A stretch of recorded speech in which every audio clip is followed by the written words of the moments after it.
Everybody's crying, the sky is falling, the sky is falling over the Trumpy Virginia Supreme Court's ruling last week that overturned the new electoral map approved recently by Virginia voters. But before the GOP celebrates too much and before Democrats go into a deep depression, gerrymandering can backfire spectacularly. And this is something I haven't heard many people talk about recently. But I've been looking into this and I found that gerrymandering has indeed backfired many times in our history, and Republicans are unknowingly modeling their attempts this year after one of the better known ways that causes gerrymandering to backfire. And I'm going to show you how and why. I'm Jonathan Burton, and I was a lifelong Republican for more than 50 years up until Trump came along in 2015. And ever since, I've been pulling for Democrats, not because I agree with them on every single thing, but because I see them as the only party that can stop the authoritarian and tyrannical wishes of today's MAGA Republican Party. And in light of the Republican Party being in power, I've also found I do agree with Democrats on a lot more than I used to.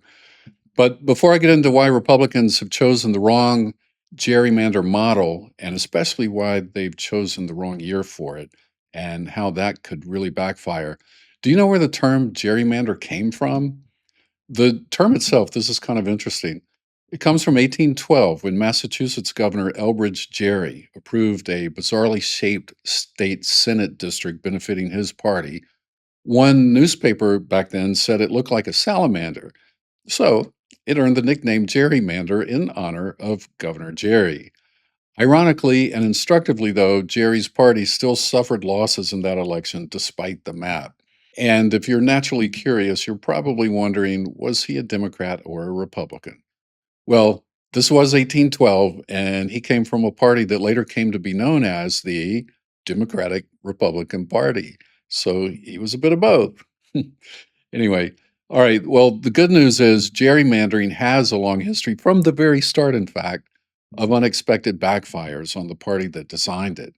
Politicians often assume they can precisely engineer electoral outcomes, but voter behavior, demographic shifts, scandals, wave elections, which we're having this year, and even simple math can turn a safe map into a disaster. The classic problem is something political scientists sometimes call the Dummymander, which happens when a party spreads its voters too thinly across too many districts in order to maximize seats, which, by the way, is exactly what Republicans are doing right now. It's one of those things where, if, like many of today's leading Republicans, you're a shallow thinker and ignorant of history, you would think this would be the best way to gain a lot of seats. Just turn as many districts in your state as possible red. But when you do it this way, you have to actually water down your margins in existing GOP districts to spread those voters into other districts. So they'll end up with more districts that have Republican majorities. But instead of having a few districts with, say, I don't know, maybe a 60, 65% majority, they'll now have more Republican districts, but each district's majority will be smaller, maybe in the 50s, mid 50s, let's say.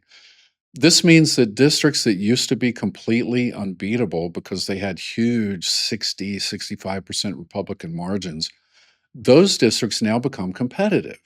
And if you have one of those elections where gerrymanders have historically failed and backfired, such as a wave election, which all evidence is pointing to being the case this year, then there's a chance the Republicans could actually lose districts that they previously would have won. So let me give you an example. Let's say you create 10 districts that are, and I'm just making numbers up, but let's say you create 10 districts that are 52% Republican instead of six districts that were 65% Republican. Well, you may win more seats in normal years, but in a wave year like this year, a 5 to 6 point national swing can wipe out all 10 at once. And that's because you've watered down your really strong districts to siphon Republican voters out of those districts and into Democrat districts. So now the margin in the strong Republican districts is much smaller than it was before. And Democrats no longer need, say, 15%, a 15% margin to win in that district, because now they may only need a 3 to 4% margin to win because it's been watered down. And in a wave year like this one, that looks like a tsunami year, actually, we've already seen Democrats blow way past these 3 and 4% margins and even 5 and 6% margins. And there's more good news for Democrats and Americans. Harry Enten on CNN the other day said that before Republicans won the Virginia Supreme Court ruling last week that will prevent Virginia from making more districts Democrat, he said Democrats before that ruling only needed to have a 1 to 2% lead in national generic congressional polls over Republicans to take the majority in the House. And he said that because of the Virginia ruling, Democrats now need a 3 to 4% lead in the generic national polls to take the House. And the great news is they already have a 6 point lead in those generic congressional polls.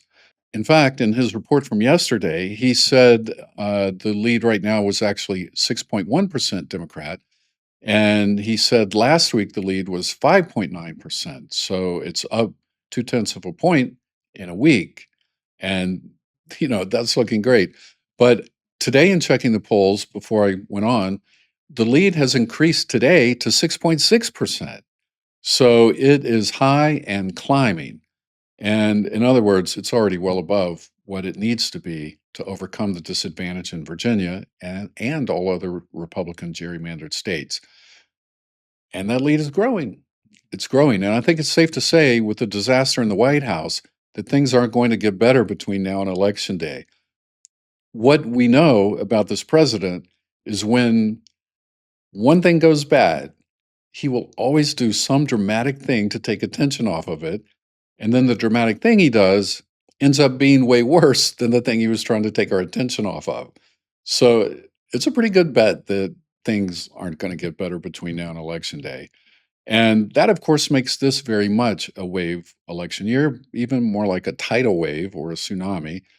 Uh, Probably the closest parallel to what we're living through today was Illinois in the 1980s. So there is historical precedent for what I'm talking about.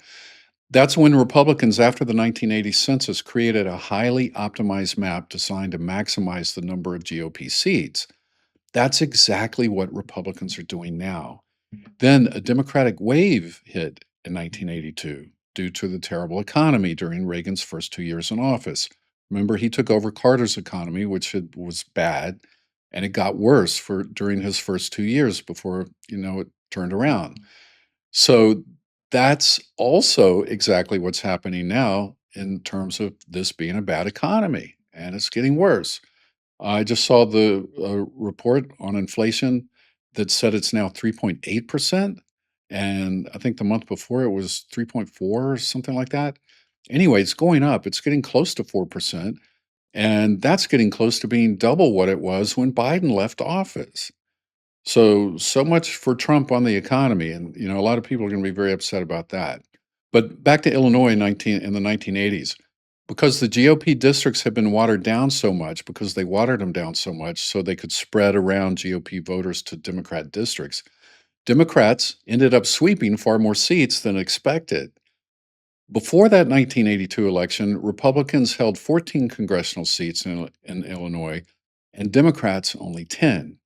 But after all the Republican gerrymandering, Democrats came away with 12 seats and Republicans 9. There was a net loss of 5 seats to the Democrats. And it looks a lot like what they're doing in Texas and Tennessee and everywhere else. Republicans are following that disastrous Illinois model that backfired on them so badly in the 80s, where they're literally trying to get rid of every single Democrat seat in the district. The more they try to get rid of, the more they water down what were previously strong Republican districts. And when that wave comes along, it can wash right over those districts too. And if you look at the elections that were held last November, Democrats are winning by huge margins compared to how they performed in 2024. There was far more than a 6 point swing in a lot of those elections. Some were like 13 and 15 point swings. And when you're getting 10 and 15 point swings, when you're getting 10 and 15 point swings, it doesn't matter how many districts you paint red, you ain't going to win. The bottom line is that the more aggressively a party tries to optimize every district, as the Republicans are now doing, the more fragile the system becomes because there's only so many GOP voters to be spread around. So let's keep working at it. Now is the time to pour on the steam, keep talking and sharing the truth with people who never get it from their MAGA media. And don't forget to be kind online. All right. That's it for me. I'm Jonathan Burton. I appreciate you watching, and I'll see you next time.